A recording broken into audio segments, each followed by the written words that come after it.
الحمد لله الذي جعل الطيبات من أهم أمور الإسلام والصلاة والسلام على خير البشر وسيد الأنام وعلى آله العظام وصحابه الكرام أما بعد فأعوذ بالله من الشيطان الرجيم بسم الله الرحمن الرحيم يا أيها الناس كلوا مما في الأرض حلالا طيبا ولا تتبعوا خطوات الشيطان إنه لكم عدو مبين.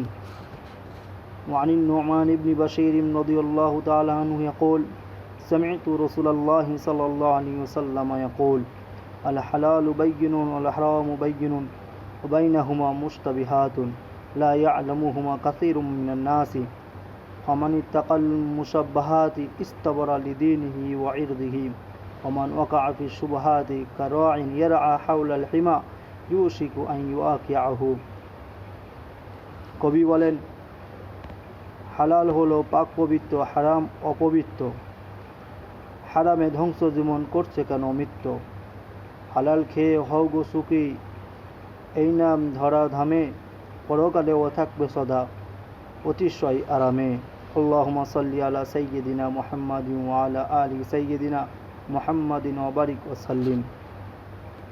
সর্বপ্রথম প্রশংসা করি সেই মহান শক্তিশালী আল্লাহ তাআলার জন্য, যিনি আমাদেরকে সৃজন করে হালাল উপার্জনের বিধান দিয়ে ধন্য করলেন।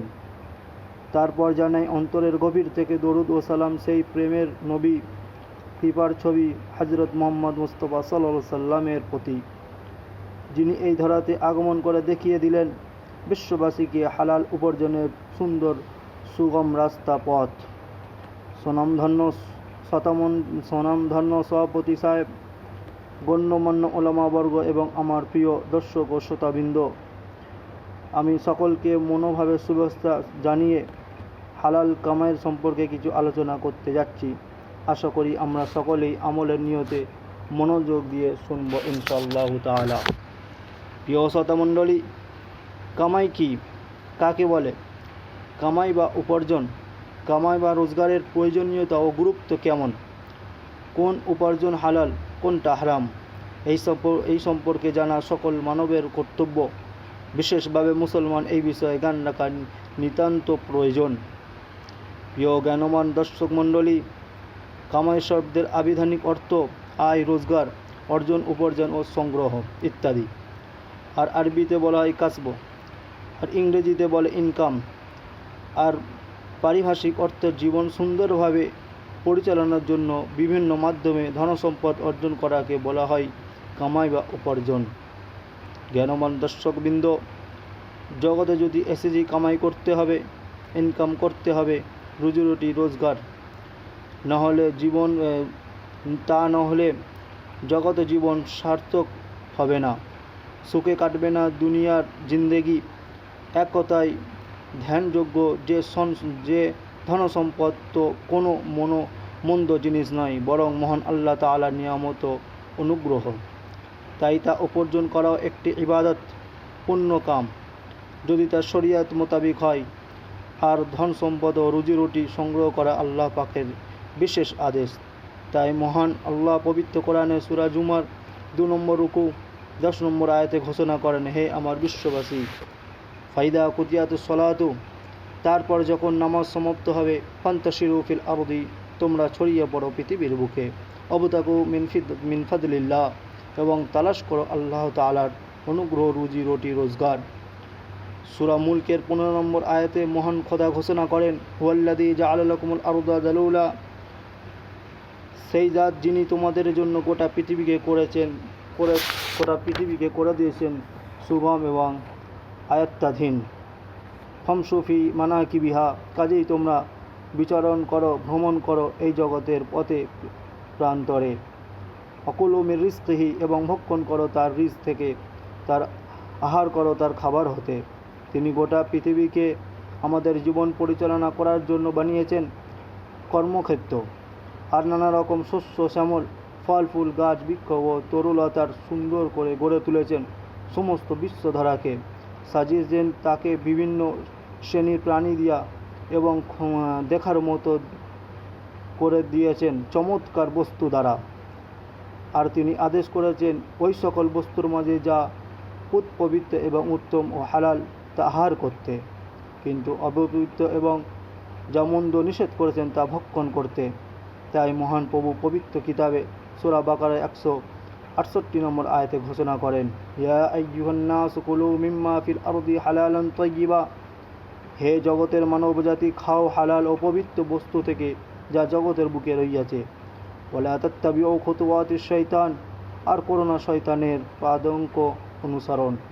ইন্নাহু লাকুম আদুব্বুম মুবিন, কারণ সে নিঃসন্দেহে তোমাদের প্রকাশ্য শত্রু। প্রিয় শ্রোতামণ্ডলী, আয়াতের ভিতরে দুটি বস্তুর দিকে ইশারা করা হয়েছে।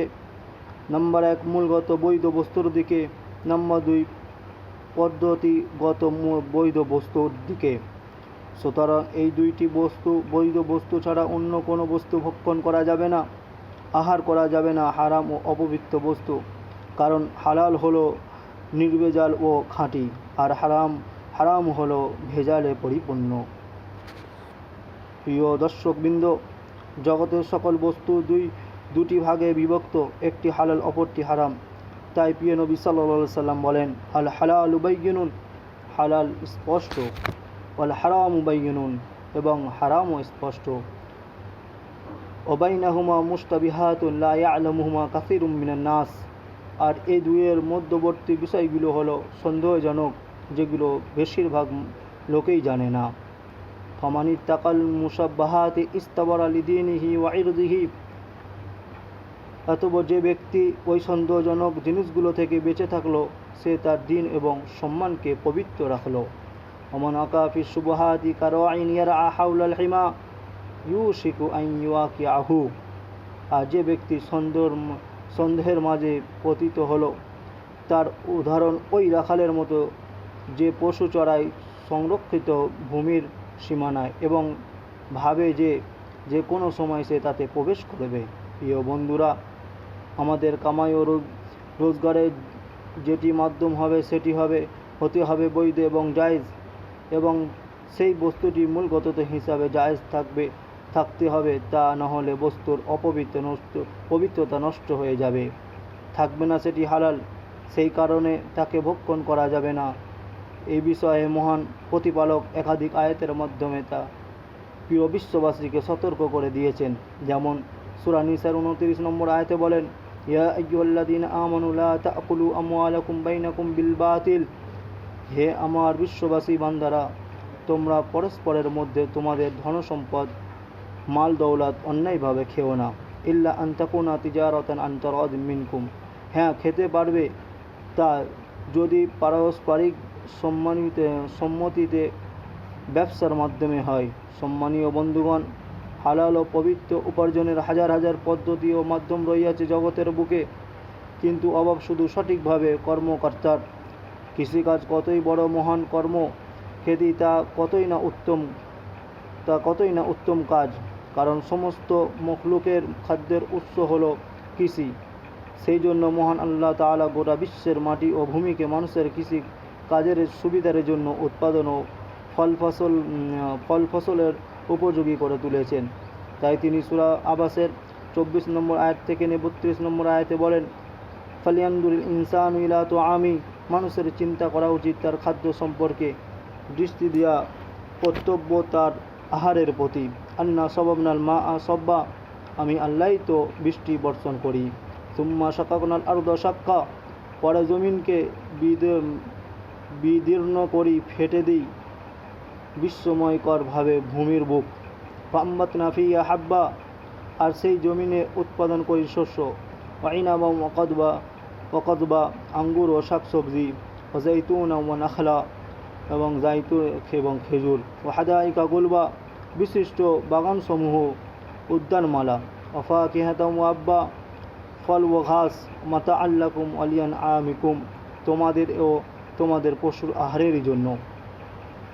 এক কথায় গোটা বিশ্ব জগৎ মহান আল্লাহ তাআলা মানব জাতির মঙ্গল ও কল্যাণের জন্য সৃষ্টি করেছেন সৃজন সমস্ত বয় বস্তুকে মানবের উপকারের জন্য, এবং উত্তম বস্তুকে আদেশ দিয়েছে তিনি ভক্ষণ করতে, আর খারাপ বস্তুকে নিষেধ করেছেন খেতে।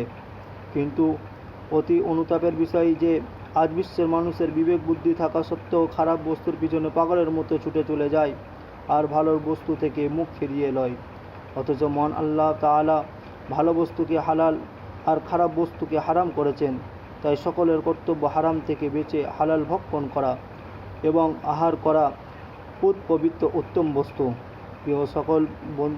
প্রিয় বন্ধু সকল, আমরা হারাম থেকে বেঁচে হালাল ভক্ষণ করব, খাবো উৎকৃষ্টতম খাদ্য বস্তু আর দূরে থাকবো অপবিত্র হারাম বস্তু থেকে।